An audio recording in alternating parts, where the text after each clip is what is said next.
قرطبی نے اہل علم کے لیے چند اصول وضع کیے ہیں، ان خصلتوں میں سے صرف ایک میں کوٹ کر رہا ہوں۔ امام قرطبی فرماتے ہیں کہ معلم وہ کامیاب ہے جو زیادہ ہنستا نہ ہو اور وہ فضول لایانی گفتگو میں بھی نہ پڑتا ہو، اس سے بھی پرہیز کرے۔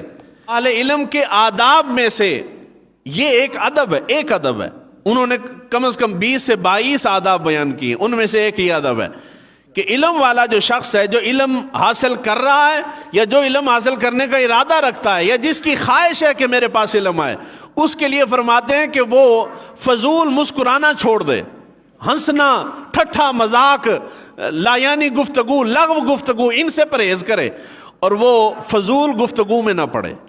فضول گفتگو کرنے سے دل مردہ ہو جاتا ہے، اور مردہ دل میں علم کا نور نہیں آتا۔ ہمارے اس دور میں علم بہت زیادہ ہے، ادب کوئی نہیں رہا، اور اس ادب کے نہ ہونے کی ایک جو ہے نا وہ خرابی یہ پیدا ہوئی ہے کہ اہل علم بیٹھ گئے ہیں، وہ ہر چیز پہ بول رہے ہیں، ہر مسئلے پہ بول رہے ہیں، ہر پہلو پہ بول رہے ہیں۔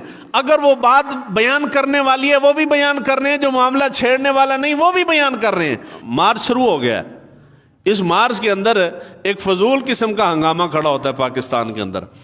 چند دھتکاری ہوئی عورتیں جو ہیں وہ باہر نکلتی ہیں عورت مارچ کے نام پہ، دنیا جہان کے سوشل میڈیا والے بیٹھ جاتے ہیں اس کے اوپر، یہ دیکھیں جی رب کے عذاب کو دعوت دے رہے ہیں، یہ فلاں کر رہے ہیں، یہ فلاں کر رہے ہیں، جو کچھ بھی لمبی لمبی تقریریں جاڑیں گے، پھر علماء نے ان کے اوپر لان تان کرنی ہے، پھر وہ تقریریں کریں گے اور ایک ہنگامہ کھڑا ہو جائے گا۔ پورے مارچ میں آپ کو یوں لگے گا کہ اس سے ہٹ کے اور پاکستان کے اندر معاملہ ہی کوئی نہیں ہے، یعنی اتنا ایک کہرام مچا دیں گے۔ اصل معاملہ کیا ہے؟ اصل معاملہ یہ ہے کہ جوں لوگ دین سے دور ہو رہے ہیں، لوگ شہرت چاہتے ہیں، لوگ مشہور ہونا چاہتے ہیں، لوگ پاپولر ہونا چاہتے ہیں۔ پاپولر ہونے کے دو ہی طریقے ہیں، یا تو آپ اتنا عظیم کام، عظیم کارنامہ سر انجام دے دیں کہ ہر بندے کی زبان پہ واہ واہ آ جائے اور ساری دنیا کو پتہ چلے کہ جی اس نے بڑی عجیب تخلیق کی ہے، بڑا عظیم کارنامہ سر انجام دیا۔ اگر آپ کوئی اچھا کام نہیں کر سکتے تو آپ اتنا برا کام کر دیں کہ آپ متنازع ہو جائیں، لوگوں کا رد عمل آئے گا، رد عمل سے بھی انسان مشہور ہو جاتا ہے۔ اب یہ جتنے لوگ اس طرح کی اوٹ پٹانگ حرکتیں کرتے ہیں وہ رد عمل لینے کے لیے کرتے ہیں کہ جی آپ رد عمل دیں گے، اسی رد عمل سے ہی وہ پاپولر ہو جائیں گے۔ اور کتنے پاکستان کے اتنے فتنے، ایسے فتنے ہیں کہ جن کو اگر رد عمل نہ دیا جاتا تو وہ اپنی موت آپ مر جاتے، لیکن لوگوں کو وہ وہی بات آ گئی کہ ان کے پاس علم تو ہے مگر ادب کی سوجھ بوجھ نہیں ہے کہ کہاں بولنا ہے اور کہاں خاموش ہو جانا ہے، ہر جگہ بولنا اہل علم کا شیوا نہیں ہے۔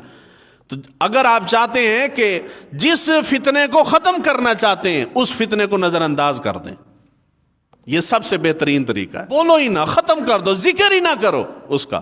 کیوں ذکر کریں؟ یعنی ذکر کریں گے الفاظ بھی ضائع کر رہے ہیں ہم اتنے ہمارے پاس وافر الفاظ ہیں کہ ہم ان کے اوپر ضائع کریں۔ کسی نے گستاخی کر دی ہے تو پوسٹ بنا کے شیئر کر دیں گے، جی اس کو دھڑا دھڑ شیئر کر دیں، جی فلاں نے گستاخی کر دی ہے۔ اور گستاخی کی ہے تو شیئر کیوں کر رہے ہو؟